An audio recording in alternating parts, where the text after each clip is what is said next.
Saludo cordial tengan todos ustedes, hermanos y amigos.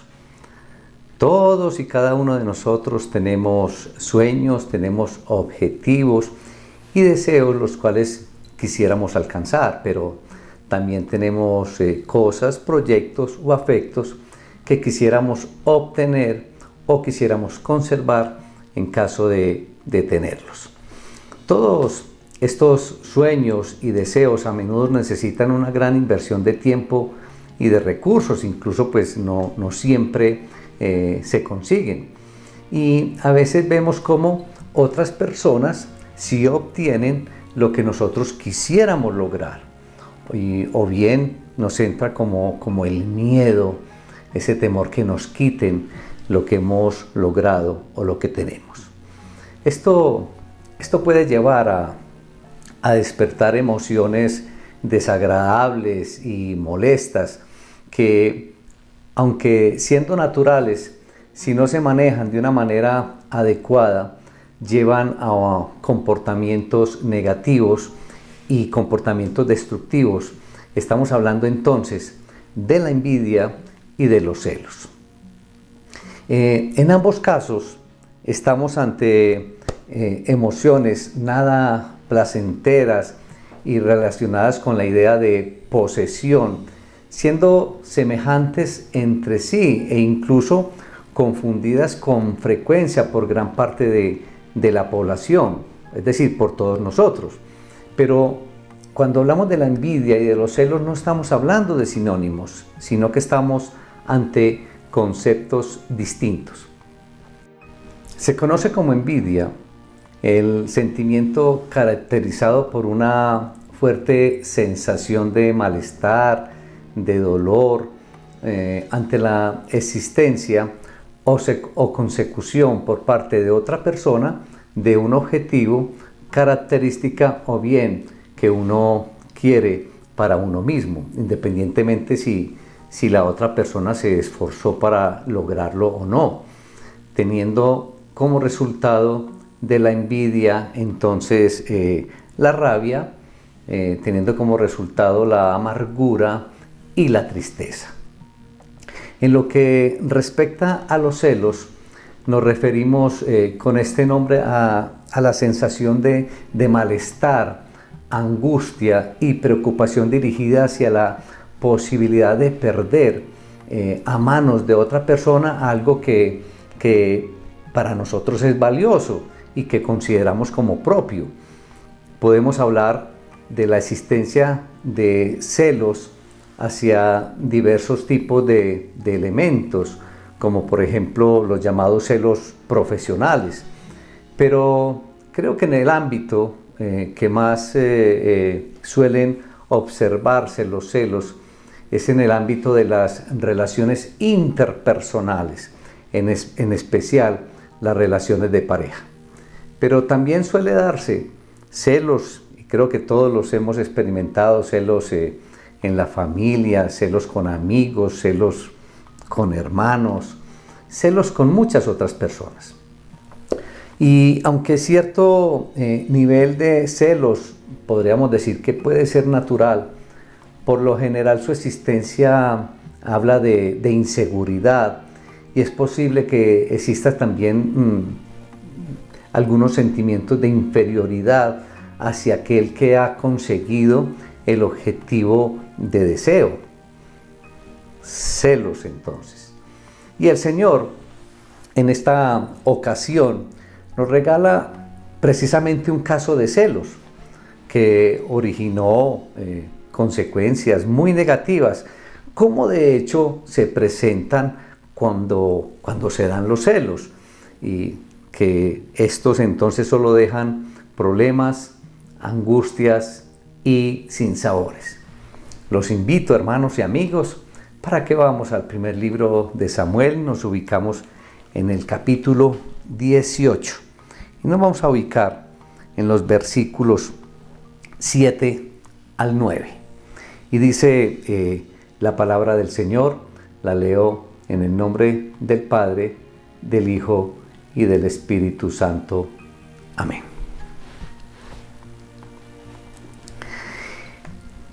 Y cantaban las mujeres que danzaban y decían: Saúl hirió a sus 1000 y David a sus 10.000. Y se enojó Saúl en gran manera y le desagradó este dicho y dijo: a David dieron 10.000 y a mí 1.000. No le falta más que el reino. Y desde aquel día Saúl no miró con buenos ojos a David. Padre, te alabamos, Señor, te damos honra, honor y gloria en el poderoso nombre de Jesús. Padre, gracias te damos por esta enseñanza. Permite que tu Espíritu Santo esté ministrando, Señor, que podamos entender, Señor, qué nos quieres entregar en esta ocasión. Permite que mentes y voluntades, Señor, estén dispuestas a recibir, Señor, tu palabra y a tomar decisiones, Señor, en cuanto a la enseñanza recibida. Te damos gracias en el glorioso nombre de Cristo Jesús. Amén. Celos que te dominan y te acaban. Es el tema de hoy. Celos que te dominan y acaban. La porción que nos regala el Señor en esta ocasión viene después de un evento bien conocido por todos nosotros, como es David contra Goliat. El evento cuando David mata a Goliat. Entonces David, un simple pastor de ovejas, enfrentado a un gigante filisteo. Este Goliat, este gigante, se atrevió entonces a retar al ejército de Israel, diciéndole que escogieran a uno de ellos para que se enfrentara con él, y el que venciere entonces, ese pueblo dominaría al otro pueblo perdedor. 40 días este gigante duró entonces retando a todo el ejército de Israel día tras día. Ustedes se imaginan 40 días ese gigante ahí vociferando ante todo el ejército de Israel. David, quien su trabajo era de cuidar las ovejas de su padre Isaí, por instrucción misma de su padre, de llevarles grano tostado, de llevarle pan a sus hermanos que estaban alistados en el ejército, que hacían parte del ejército de Israel, llegó entonces al campamento y observó a este gigante filisteo retando al ejército. Y dice la palabra que David dice: ¿y quién es este filisteo incircunciso para que provoque a los escuadrones del Dios viviente? Eso lo dice ahí en el versículo 26 del capítulo 17.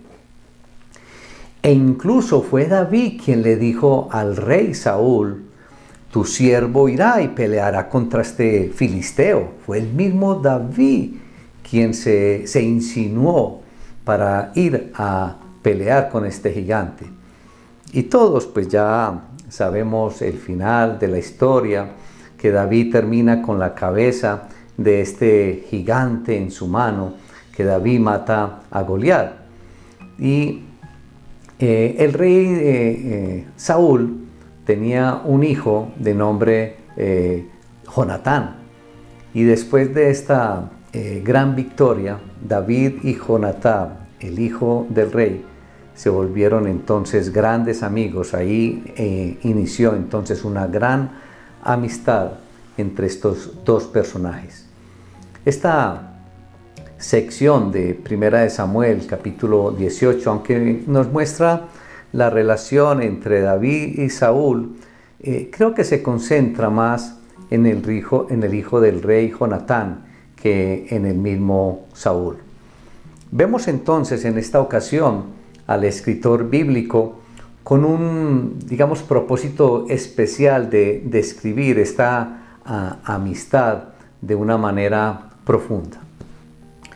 Si miramos con ojos terrenales, el hecho de que David estuviera desplazando a Jonatán en la sucesión del trono, esto daría o despertaría en este caso los celos de parte de Jonatán hacia David, porque era David quien estaba desplazando a Jonatán. Y el escritor de Primera de Samuel quería demostrar más allá de toda duda que el hombre a quien David desplazó de la sucesión del trono era su mejor amigo y que en ningún momento se dieron celos entre David y Jonatán. El relato ayudó a aplacar cualquier rumor posterior en el sentido de que David había sido un rival odiado por Jonatán. Al final, fueron los filisteos los que mataron a Jonatán en una ocasión cuando David se encontraba muy lejos. Esto lo podemos ver por el capítulo 31. Y antes, Jonatán mismo reconocería a David como el futuro rey de Israel. Lo encontramos por ahí en el capítulo 23 a partir del versículo 16 de este mismo libro. Entonces nos encontramos ante los celos del rey Saúl. Y el resultado inmediato de esta gran hazaña conseguida por David contra Goliat fue que obtuvo un lugar en la corte y fue entonces puesto al mando de la gente de guerra. Jonatán, cuya hazaña anterior también había logrado, digamos, una victoria israelita, digamos que no mostró nada de celos por el nuevo hombre, es decir, por el caso de David en la corte. Al contrario, vemos que entabló muy pronto entonces una amistad duradera con él. En realidad, sus acciones hacia David parecían significar que veía en David a un hombre grande, ¿sí? Más grande que él, un hombre que merecía estar al frente de Israel en el futuro. Y teniendo mucha menos razón, hablando del caso de Saúl, Saúl sí tuvo celos. Y digo que menos razón, porque él era el rey y no el sucesor desplazado, como en el caso de Jonatán. Cuando David vuelve de matar a Goliat, entonces lo recibieron como un héroe. Y dice la palabra que las mujeres danzaban y que cantaban diciendo: Saúl hirió a sus miles y David a sus 10,000.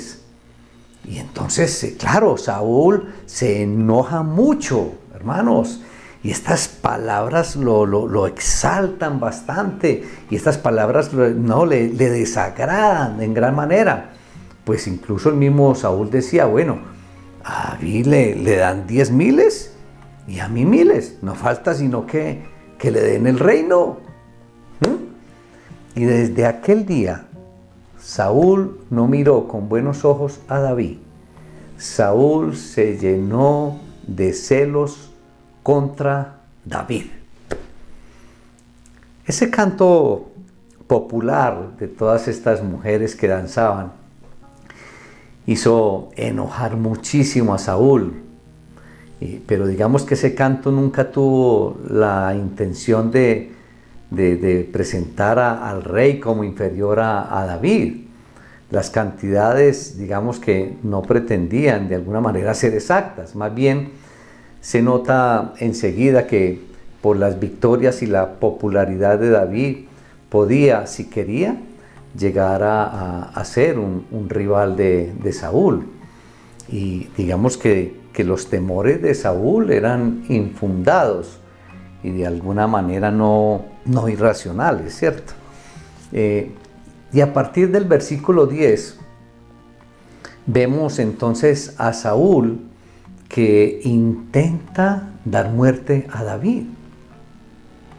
Los celos de Saúl pronto se mostraron en acción al tratar, digamos, por diversos medios y de diversas maneras, darle muerte a David. Y su primer atentado fue impulsivo en un momento cuando estaba afuera, por ahí en el versículo 10 y 11, y sucedió cuando desvariaba y se puso como loco. Podemos ver entonces, hermanos y amigos, que los celos los llevan a uno a incoherencias. Los celos los llevan a uno a alucinaciones y disparates. Los llevan a uno al borde de la locura o a la locura misma.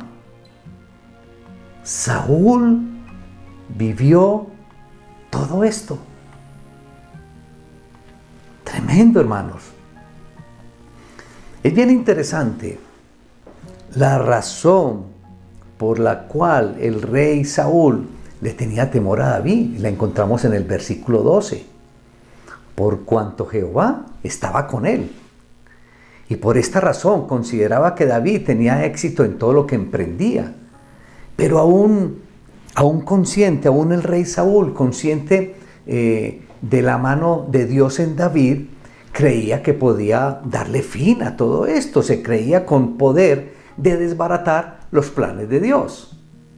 Así es que el capítulo describe todas las estrategias de Saúl para matar a David. Si David muriera en batalla contra los filisteos, como esperaba el rey Saúl, de alguna manera no cargaría con la culpa, pero como en verdad Jehová estaba con David en medio de todos estos acontecimientos, los planes entonces de Saúl fracasarían. El joven rival de Saúl no solamente sobrevivió, sino que digamos que su fama aumentó y se casó con Mical, una princesa, una hija del rey Saúl. Y no resulta del todo claro por qué David no se casó con la otra hija, con Merab, que era la hija mayor, que está por ahí por los versículos 17 al 19. Pero bueno, son incógnitas que si las comento para que ustedes de pronto profundicen ahí en todo ese contexto anterior y posterior a la porción que hemos leído de hoy. Pero probablemente el hecho de dar a Merab a otro hombre y no a David fue sencillamente, digamos, otro de los impulsos de Saúl, o quizás un insulto adrede a David por parte de Saúl. Saúl aparece entonces de mal en peor en estos capítulos. Y por el contrario, David no hizo nada por dañar a Saúl o por traicionar a Saúl. Y la prueba está en el hecho de que la propia familia de Saúl amaba a David, como podemos ver por ahí en el versículo 28 y en el capítulo 19, versículo 1. Saúl entonces era hostil hacia David. Allá lo llevaron los celos, hermanos y amigos. Pero David nunca fue enemigo de Saúl. Los celos, hermanos y amigos. Los celos en una persona, o más bien, digamos que no hay una figura más triste en una persona que sentir celos por los logros de otras personas.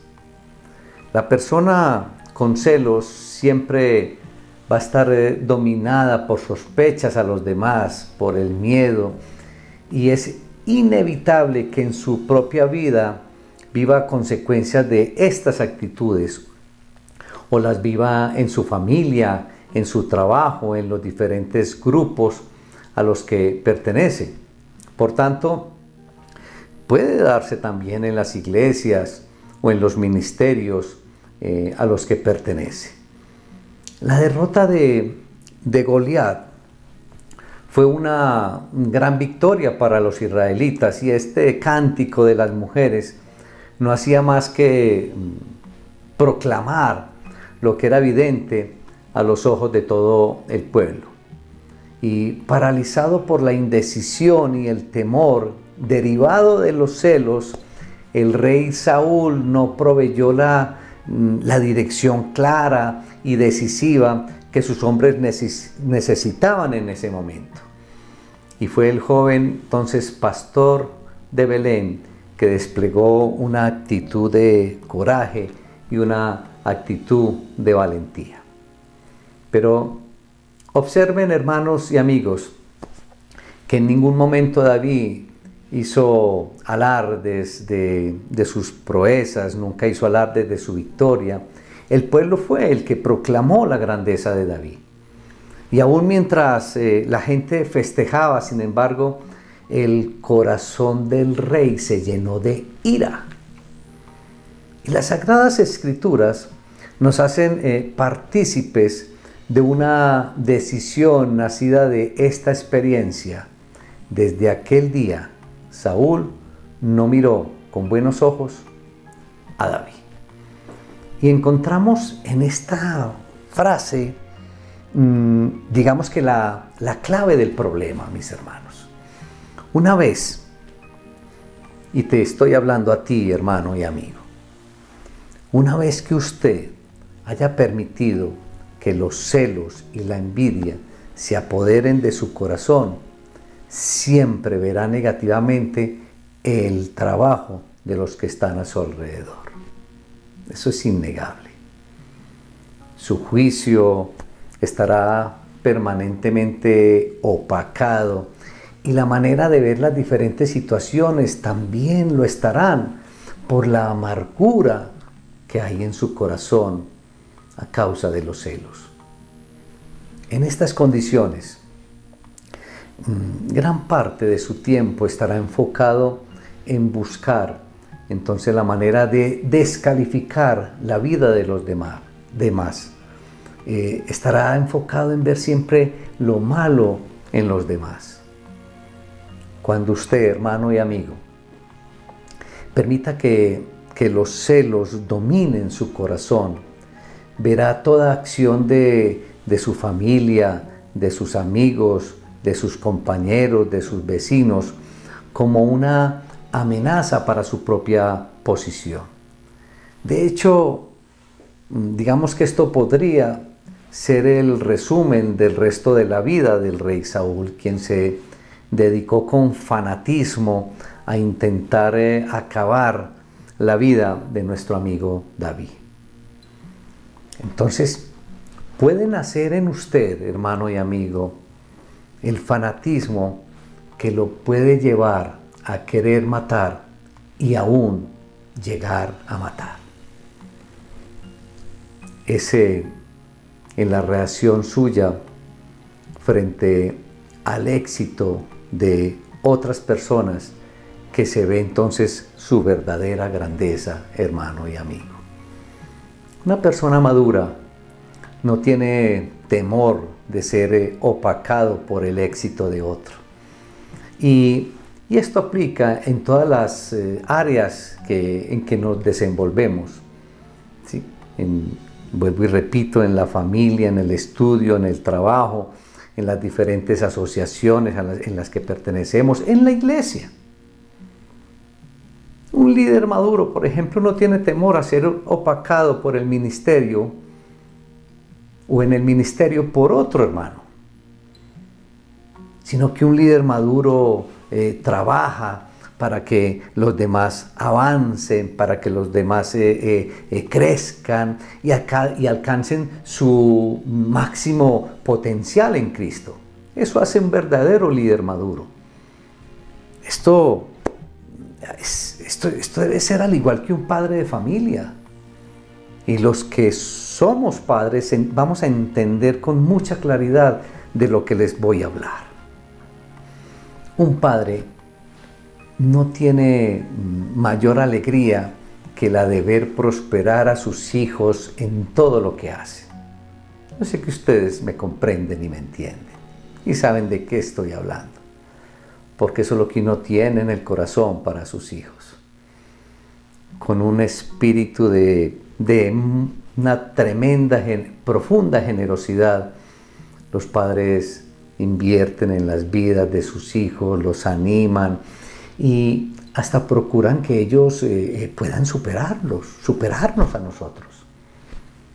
Entendiendo también que los hijos pueden llegar a ser más grandes que nosotros. Qué bueno, hermanos y amigos, que pudiéramos llegar a mirar y sentir los triunfos de las demás personas, de las personas que nos rodean, de las personas con las que nos relacionamos, como si fueran nuestros propios triunfos. Qué bueno que pudiéramos llegar a ese punto, hermanos.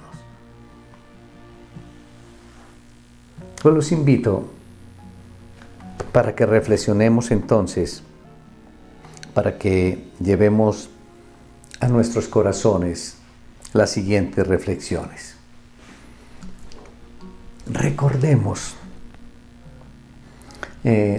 lo desinteresada de la frase que Jesús les pronuncia o les da a sus discípulos, a sus seguidores. De cierto os digo, que el que en mí cree, las obras que yo hago, él también las hará, y aún mayores hará, porque yo voy al Padre. Esa la encontramos en Juan capítulo 14, versículo 12. Y el Señor Jesús no definía grandeza por el tamaño de la obra, sino por la fidelidad de alguien en haber hecho lo que Él le había mandado, lo que Él le manda hacer. En este sentido, el éxito de sus discípulos fue el testimonio fiel de que su propia labor había sido bien realizada. Hermanos y amigos, yo los animo en esta ocasión. Les hago una invitación muy especial. Número 1. Decide desde hoy mirar el trabajo de todas las personas, de los demás, siempre en forma positiva y siempre de buena manera. 2. Quizás encontramos con una enseñanza como la de hoy un antídoto para la amargura.